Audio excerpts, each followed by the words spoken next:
Welcome once again, friends, in this spoken tutorial on transformer. Uh, we will discuss in this part the losses in the transformer. Basically, there are two types of losses occurring in the transformer. One is the core loss, which occurs in the core. It's also called as iron loss. Another is copper loss, which occurs in the winding, and it is also called as ohmic loss. About the core loss, location of course is core. It occurs in the core. On what factor does it depend? It depends upon the maximum flux density in the core, and since the flux density depends upon voltage, this loss depends upon the applied voltage.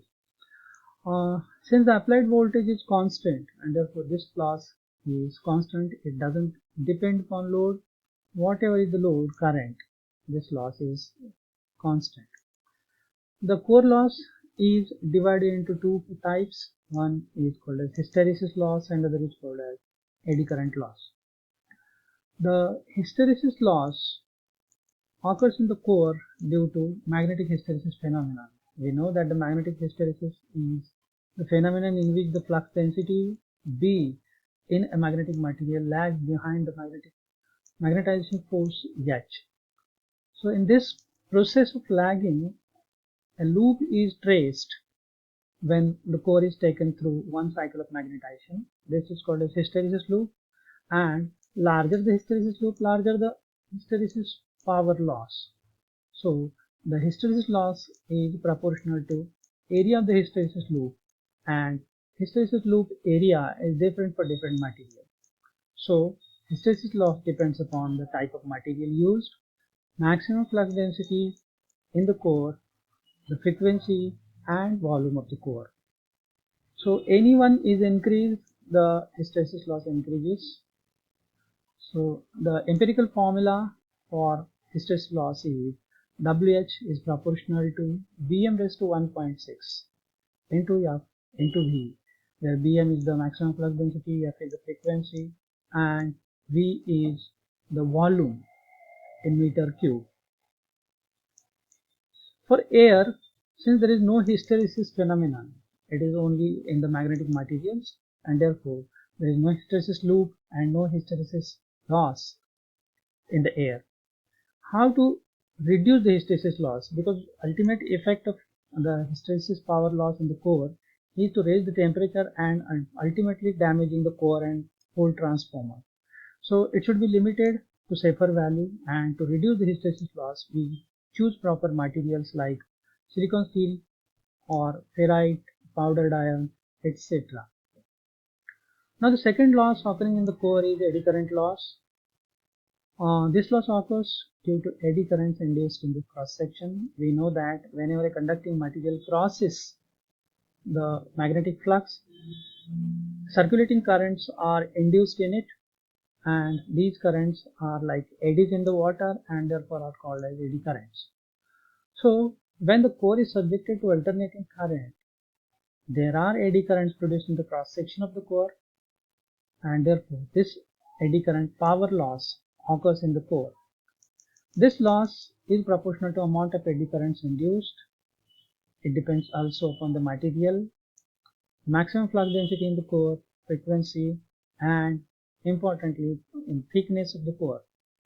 So empirically it's written as the eddy current loss is proportional to square of the flux density Bm square, square of the frequency F square, and square of the thickness T square. So how to reduce the eddy current loss, because it's ultimately dangerous to the transformer. It increases the temperature and can burn out the transformer. So to reduce the eddy current loss, we try to reduce the thickness, and that's why we laminate the core. So different types of laminations already we have seen.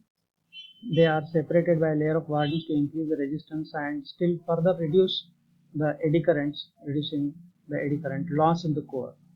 So total loss occurring in the core, which is denoted by Wi, will be equal to hysteresis loss WH plus eddy current loss WE. So second type of loss occurring in the transformer occurs in windings.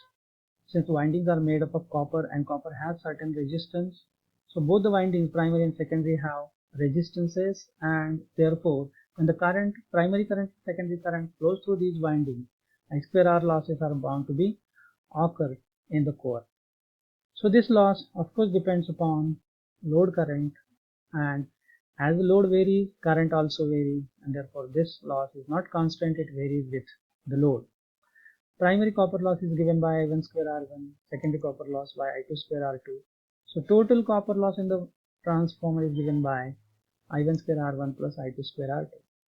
If the total resistance is referred to any one side, either primary or secondary, then the total copper loss will be equal to I2 square R02 or I1 square R01, where R01 and R02 are the equivalent resistance of whole transformer, either referred to primary or referred to secondary.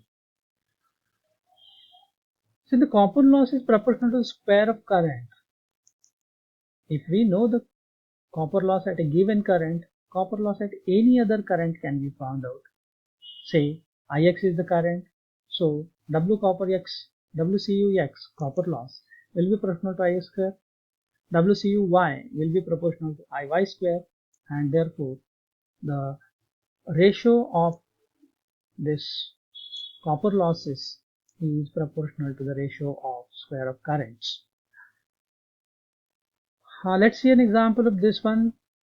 The copper loss of given 1 kVA to 30 volt by 115 50 Hz single phase transformer at half load, that is at half the load current, is 25 watt. So what will be the loss at full load? So write in the given data, kVA is equal to 1, V1 is equal to 230 and V2 is equal to 115. So we take the ratio of copper loss at full load and copper loss at half load, which will be proportional to, which will be equal to a ratio of full load current square divided by half load current square. So we can find the full load copper loss as 100 watt. So thank you.